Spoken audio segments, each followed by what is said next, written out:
Es importante entender que la sexualidad masculina no es solo un aspecto físico, también es parte del bienestar emocional y social, el cual influye en la autoestima, en la identidad y en cómo nos relacionamos con los demás. Cuando aparece una disfunción sexual, no solo cambia la función sexual en sí, también afecta la satisfacción personal y la dinámica de pareja. Y aunque genera mucho malestar, muchos hombres no buscan ayuda, a veces por vergüenza, por desconocimiento o simplemente porque no saben a quién acudir. Por eso es fundamental abordar este tema desde una visión integral, tomando en cuenta los factores biológicos, psicológicos y sociales que pueden estar involucrados. Cuando hablamos de disfunción sexual, no nos referimos a un problema aislado o a un mal día. Son dificultades que se repiten, afectan el deseo, la erección, el orgasmo o incluso generan dolor. Y lo más importante, causan malestar real en la persona o en la pareja. Además, factores como el estrés, la presión por no rendir o el miedo a fallar pueden mantener el problema y hacerlo más frecuente. Aunque no se habla mucho de las disfunciones sexuales, estas son muy comunes. De hecho, casi 4 de cada 10 hombres presentan al menos una. Las más frecuentes son la disritmia. Es cuando la pareja no coincide en deseo, la eyaculación precoz y el bajo deseo sexual. Además, hoy sabemos que en muchos casos el origen no es físico, sino psicológico, como es estrés, preocupación y miedo al fracaso, los cuales son detonantes muy frecuentes. Hablaremos ahora sobre los tipos de disfunción, los cuales se presentan en cuatro tipos de trastornos. El primero es el trastorno del deseo sexual o bien el deseo sexual hipoactivo, que esto es, bueno, la disminución o ausencia persistente de fantasías sexuales y o deseo de actividad sexual. Después está el trastorno de aversión al sexo, que es la evitación activa del contacto sexual, que tiene como una respuesta pues de ansiedad o bien de asco ante estímulos sexuales. Después está el trastorno de la excitación sexual, que aquí se presenta la disfunción eréctil, que es, bueno, la incapacidad recurrente para obtener o bien mantener una erección suficiente para una actividad sexual, pues satisfactoria. Después está el trastorno del orgasmo, que viene siendo la eyaculación precoz, que esto ocurre antes de lo deseado o generalmente dentro del minuto siguiente a la penetración vaginal. Después está la eyaculación retardada, que es el retraso pues marcado o bien la ausencia de eyaculación a pesar de una estimulación adecuada. Y por último está la anayaculación, que es, bueno, la ausencia completa de la eyaculación. Después, por último, está el trastorno del dolor sexual, que viene siendo la dispareunia masculina, que se presenta en el dolor genital recurrente o persistente asociado en el coito. Bien, ahora yo les voy a hablar sobre las causas y factores de riesgo.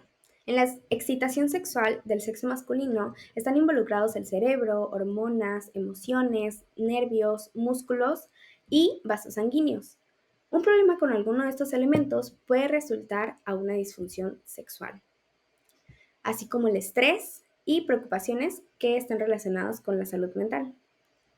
Ahora, algunas causas pueden ser tanto físicas como las enfermedades cardíacas, aterosclerosis, que es la obstrucción de vasos sanguíneos, hipertensión arterial, colesterol alto, diabetes, obesidad, afectación del sueño y bajos niveles de la hormona de testosterona. Y otras pueden ser psicológicas, como la depresión, la ansiedad, miedo al fracaso sexual, estrés y baja autoestima, ya que el cerebro desempeña una función fundamental en la excitación sexual.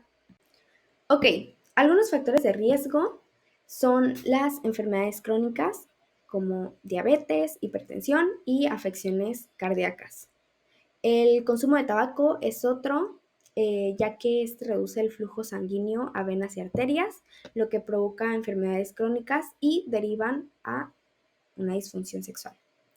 Eh, el uso prolongado de drogas ilícitas y un abundante consumo de alcohol también es otro factor de riesgo importante.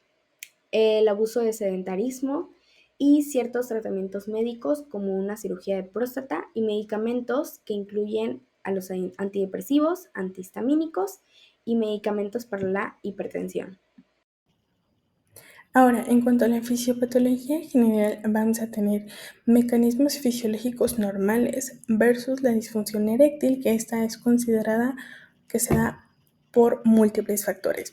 Ahora, del lado izquierdo podemos observar que dentro de la fisiología normal vamos a tener 3 puntos importantes, el cual, bueno, pues el primero va a ser la estimulación nerviosa y la señalización neurológica. Como segundo punto, la respuesta vascular y corporal cavernosa. Y como tercer punto, el mantenimiento de la erección. Pero ¿cómo es que se va a dar todo este proceso? Bueno, pues como podemos observar en el diagrama, el cerebro va a enviar señales a través de los nervios hacia el pene y esto va a generar la liberación de óxido nítrico, que a su vez el óxido nítrico va a ser un mediador que va a relajar el músculo liso de las arterias y de los cuerpos cavernosos, permitiendo la entrada masiva de sangre y bloqueando la salida venosa. Entonces, como resultado, vamos a tener la erección. Ahora, del lado derecho vamos a poder observar la disfunción eréctil, que va a estar dada por múltiples factores, como ya había mencionado. Entonces, como primer factor y el más común tenemos el fallo vascular, y este se va a dar principalmente por la aterosclerosis y la disfunción endotelial, que van a reducir la producción de óxido nítrico y el flujo hacia los cuerpos cavernosos, o la sangre no va a quedar atrapada por una fuga venosa.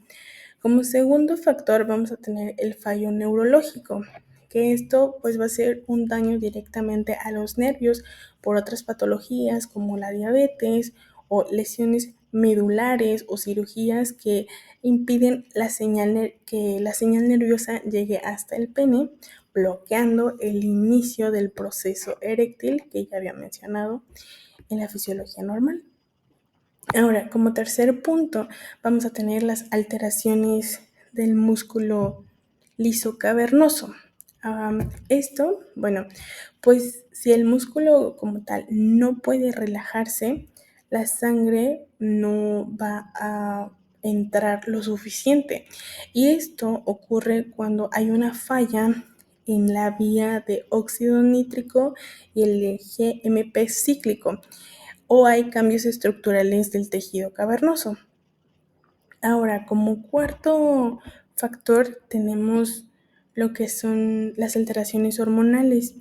Y bueno, la testosterona baja va a reducir el líbido y va a afectar los mecanismos que sensibilizan al tejido eréctil. Aunque es menos común, puede potenciar otras causas. Y como quinto factor vamos a tener los factores psicológicos como tal, que va a ser el estrés, la ansiedad, la depresión. Todos estos van a activar circuitos cerebrales que van a inhibir la respuesta sexual. Y esto va a evitar la liberación de óxido nítrico y se va a generar como un círculo vicioso entre la ansiedad, falla, más ansiedad y bueno, va a impedir la erección.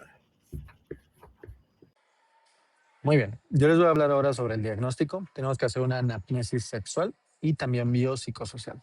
Tenemos que evaluar primero el motivo de consulta del paciente y la caracterización del problema. Uno, qué tipo de disfunción tiene, si es un problema de deseo, de erección, de eyaculación o de orgasmo. También el inicio, la duración, el curso y la gravedad que el paciente está percibiendo. Otra cosa importante pues es el contexto como tal biopsicosocial, como si tiene algún antecedente médico, por ejemplo, cardiovascular, endocrinológico, neurológico, si está tomando algún fármaco, si es consumidor de sustancias, qué estrés tiene, cómo está su estado de ánimo, ¿no? También la dinámica de la pareja es muy importante y también la historia sexual, ¿no? Es el tercer punto que vamos a evaluar sobre la frecuencia de actividad sexual que tiene, qué calidad tienen sus erecciones, si son espontáneas, si son nocturnas, la satisfacción, ¿no? Si hay presencia de dolor o si tiene alguna creencia o una expectativa sobre el rendimiento. Después de ahí, pues vamos a abordar un poquito sobre la exploración física.